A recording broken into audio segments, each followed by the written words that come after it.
2025 का पवित्र महाकुंभ मेला भव्य आयोजन। कुंभ में 14 दिन में 13 करोड़ 21 लाख श्रद्धालुओं ने आस्था की डुबकी लगाई। करीब 45 करोड़ श्रद्धालुओं के कुंभ में आकर आस्था की डुबकी लगाने की संभावना है। राजनीतिक रूप से देखें तो कुंभ की इस सफलता का सारा श्रेय भाजपा को मिल रहा है। कुंभ के इस सफल आयोजन से विपक्ष तिलमिलाया हुआ है।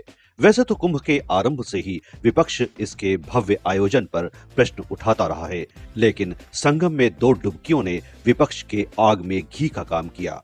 कांग्रेस अध्यक्ष मल्लिकार्जुन खड़गे ने आस्था की डुबकी पर ही प्रश्न चिन्ह लगा दिया और उसे गरीब विरोधी करार दिया। आइए सुनते हैं उन्होंने क्या कहा। भाई गंगा में डुबकी लेने से गरीबी दूर होती क्या? आपको खाना मिलता पेट को? मैं किसी की आस्था के ऊपर ठोस नहीं लगाना चाहता हूं। अगर किसी को दुख हुआ तो मैं माफी चाहता हूं, लेकिन आप बताइए, अरे जब बच्चा भूखा मर रहा है, बच्चा स्कूल में नहीं जा रहा है, मजदूरों को मजदूरी नहीं मिल रही है, जब ये है तो ये लोग जाकर हजारों रुपए खर्च करके कंपटीशन पे डुबकियां मार रहे हैं। कंपटीशन में एक डुबकी मारता दूसरा, और जब तक वो टीवी में अच्छा नहीं आता तब तक डुबकी मारते रहते। ऐसे लोगों से देश की भलाई होने वाले नहीं है। हमारी आस्था भगवान में है, कर सकते हैं, हर एक को आजादी है। तुम रोज पूजा करते हो, घर में हर आदमी हर महिला पूजा करके बाहर निकलती है, कोई एतराज नहीं है। हमको एतराज है गरीबों का जो शोषण हो रहा है धर्म के नाम पर।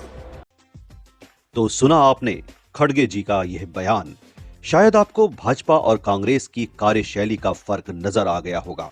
शायद इसीलिए देश की इकोनॉमी विश्व में 11वें नंबर पर थी। अगर कांग्रेस समझ जाती तो वो भी भारत की इकोनॉमी तीसरे नंबर पर लेकर आती। देखिए, यही विचारधारा जो है कांग्रेस का, उसको भारत विरोधी बना रही है। यही इसी तरह की विचारधारा जो कांग्रेस के राष्ट्रीय अध्यक्ष की है, वो कहीं ना कहीं वो सनातन विरोधी बता रही है। तो व्यक्ति की पहचान, नेता की पहचान या नेतृत्वकर्ता की पहचान, पार्टी की पहचान उसके विचारों से होता है, और वो जो बोल रहे हैं वही उनके वास्तविक विचार है। इनके जो सच्चाई है वो सामने आ रहा है मुखार बिंदु से, और ये निश्चित रूप से भगवान की ही कृपा है कि जब राम मंदिर बन गया, जब पूर्ण महाकुंभ हो रहा है, तो इस तरह की बयानबाजी कर रहे हैं। क्या ये इस्लाम के लिए भी ऐसे बोल सकते हैं क्या? क्या ईसाइयत के लिए ऐसे बोल सकते हैं क्या? तो ये हिंदू सनातन पे टिप्पणी कर रहे हैं। और डुबकी लगाने से स्वर्ग और मोक्ष की प्राप्ति होती है, डुबकी लगाने से हमारे पाप धुलते हैं, डुबकी लगाने से हमें धर्म अर्थ काम मोक्ष की प्राप्ति होती है, चारों पुरुषार्थों की प्राप्ति होती है, शास्त्र कहता है। अब तुम्हें नहीं पता है तो आपके दिमाग पे कलयुग का प्रभाव है, आपकी सोच आसुरी है, तो उसमें हमारा क्या दोष है भाई? भाई गंगा में डुबकी लेने से गरीबी दूर होती क्या? आपको खाना मिलता पेट को? मैं किसी की आस्था के ऊपर ठोस नहीं लगाना चाहता हूं। अगर किसी को दुख हुआ तो मैं माफी चाहता हूं, लेकिन आप बताइए, अरे जब बच्चा भूखा मर रहा है, बच्चा स्कूल में नहीं जा रहा है, मजदूरों को मजदूरी नहीं मिल रही है, जब ये है तो ये लोग जाकर हजारों रुपए खर्च करके कंपटीशन पे डुबकियां मार रहे हैं।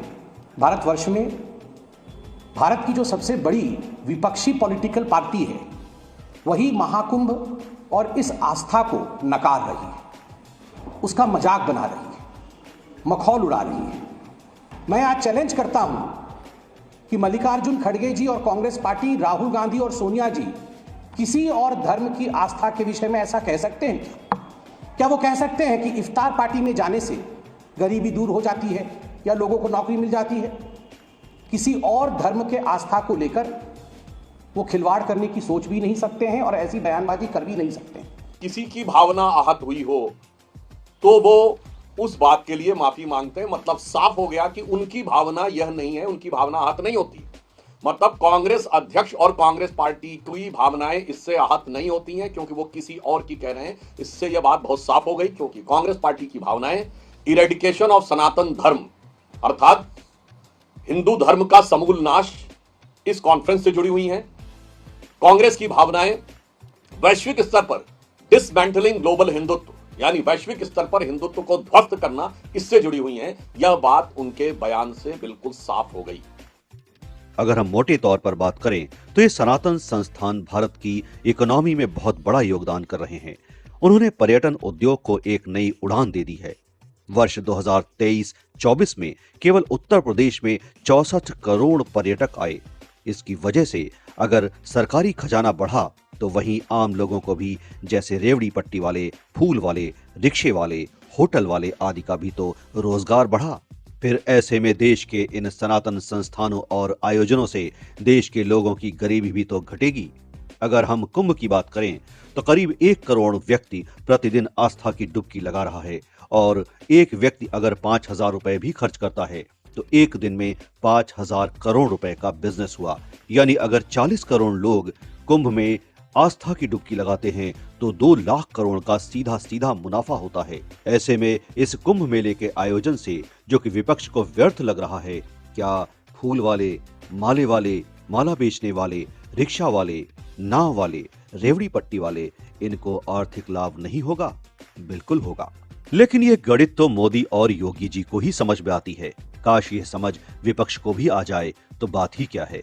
आप क्या सोचते हैं इस बारे में? कमेंट करके जरूर बताइएगा।